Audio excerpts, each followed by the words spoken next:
from WBBM TV. This is Chicago's News. 2 News at 10. An incredible day of extreme heat is sending everybody searching for relief. We woke up to a warm 81 degrees, but that was 6 this morning. By noon, it was up to 97 degrees. We broke a record for the day at 3:55 this afternoon when the mercury rose all the way to 104. And that's just 1 degree shy of tying the all-time high in Chicago. And tonight, it's still a scorcher out there. Good evening, I'm Joan Lovett. And I'm Lester Holt. Tonight there was frightening testament to how dangerous this heat wave has become. As busloads of children are overcome by the sweltering temperatures, many rush to hospitals.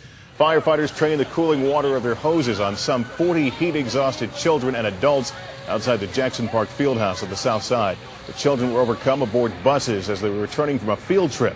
At least 11 were taken to hospitals for treatment. All are expected to be okay.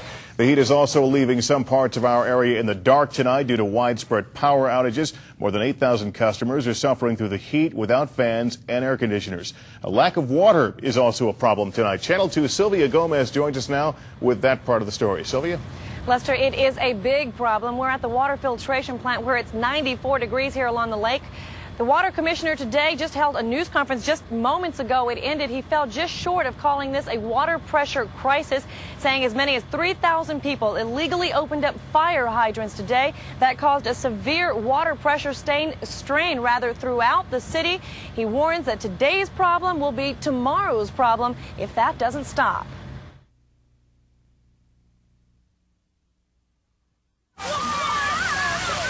This is what the water department is trying to stop. 3,000 illegally opened fire hydrants. This one we saw today spewing thousands of gallons of water into the street for at least 8 hours. The people of Inglewood trying to cool down the burning effects of the sun. It was just that the children was hot. We weren't going to keep it on too long, maybe an hour or two and turn it back off. This is all the water I have, period.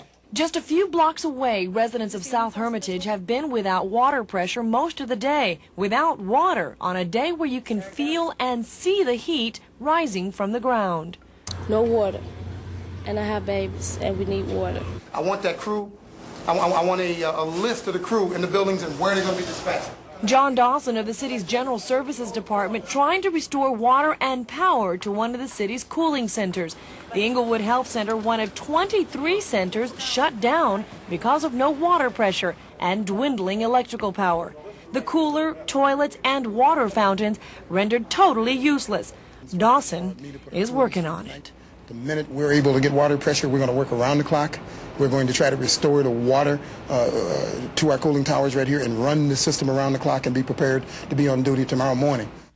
The city crews are working throughout the night in all of its troubled cooling centers with hopes that they'll all be up and running and in use tomorrow morning. In the meantime, the water department says they'll have 100 crews out tomorrow, as they did today, to try to stop those fire hydrants from being opened. They're hoping that that will help solve some of the water pressure problems.